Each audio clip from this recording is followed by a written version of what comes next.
My name is David. I'm a long-term survivor.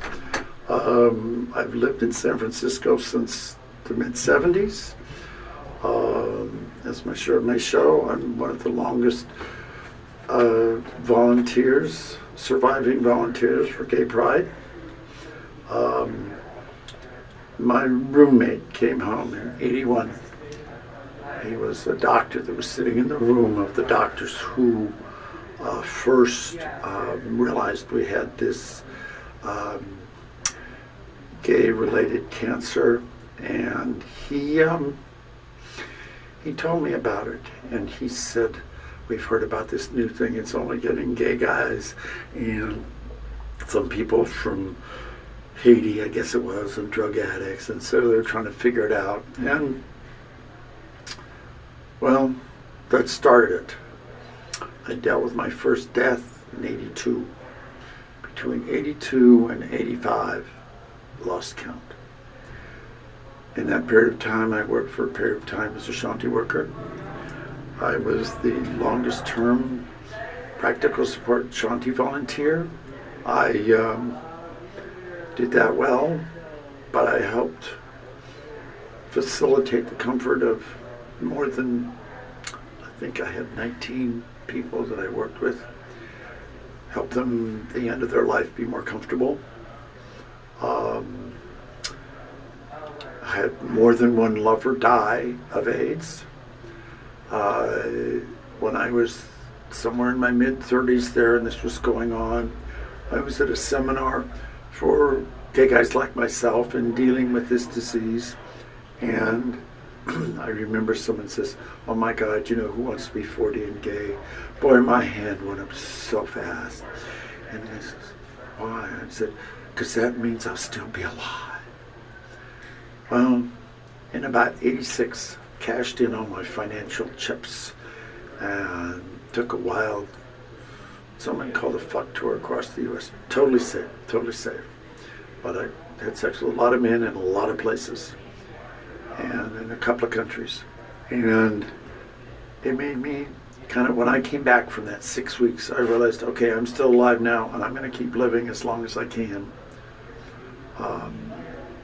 And I still, my lover Ray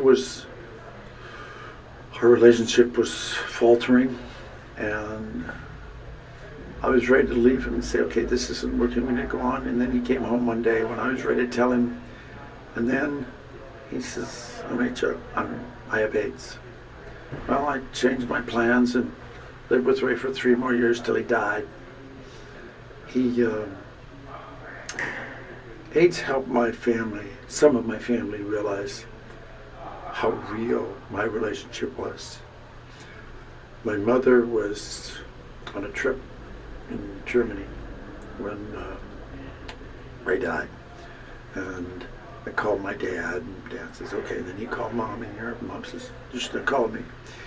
And she said, these people, she was on a train, injured,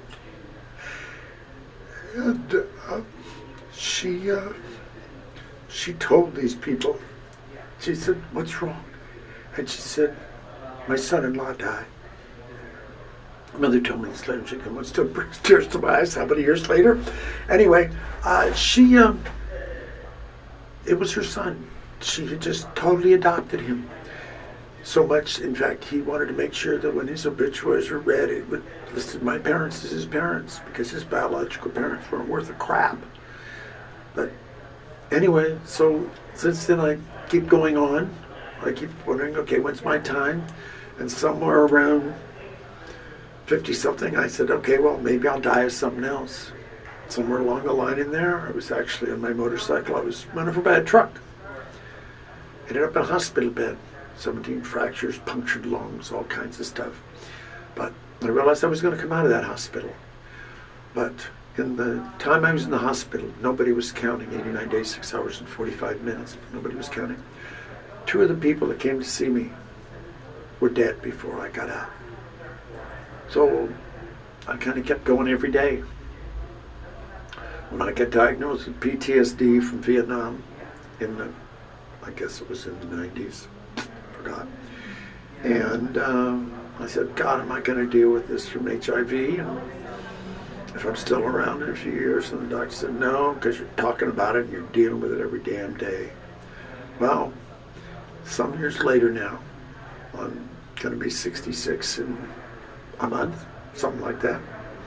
I'm still around, and I'm still having trouble with this new perspective of youngins that they're going to take some drug that's going to keep them from having AIDS. And it's like, to me, it's a real simple way to survive in life. And I'm realizing, seatbelts, helmets, rubbers. Seatbelts, helmets, rubbers, guys. Sex was one guy, must have been 85. I've already been having safe sex since 84.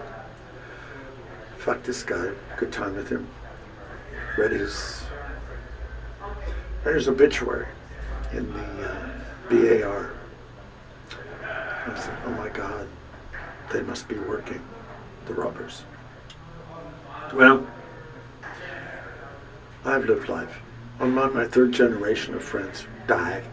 Third generation now, these are still alive. I have a husband who's 15 years, almost 16 years younger than I am. I lived long enough that life laws changed. We got enough people elected, the right people elected, enough laws changed, that I got to get married. I never thought I was going to get that. And I got it. I lived long enough for that. But I still think about the guy who's trying to pick me up in a heterosexual environment in a shower with 12 other men who are standing there naked taking showers, and this guy's trying to pick me up dead the next day. So you keep living, you keep watching people die. Shanti's here. I was the longest term practical support person for Shanti back in another century.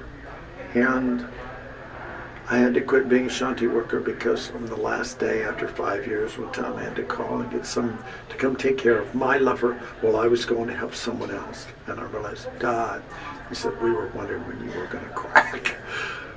Well, I'm still around. I still need to make sure I tell other people and make them not forget. Sorry, this taking drugs to avoid HIV is just kind of stupid. What do you know the long-term effects of that drug are? You want a bareback? Listen, I know how to do it really good with rubbers. And I can do it better than you can.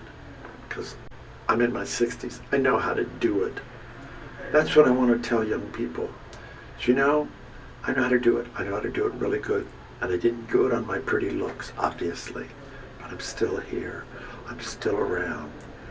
And I'm still doing it safely. I'm not going to take a drug to prevent it because I do already have it. Top of all of my being safe, I still had it. So I'm still around, and I'm still going to be here, and I get to be a wonderful part of a new generation of nieces and nephews, straight. Don't hold it against them. Everybody's got to know a few straight friends. And those kids, I'm in studies now. Turns out I'm a perfect specimen for studying. Well, you know, maybe by the time my niece and nephew that are 7 and 10, maybe by the time they're in their 20s, HIV won't be an issue anymore. We'll probably have something else if we haven't burned up, if the oceans haven't totally taken over everything that's less than 100 feet above sea level, and we haven't totally ruined the environment or blown ourselves to hell with nuclear power. Maybe the world could be a better place, and I hope that I can be part of that.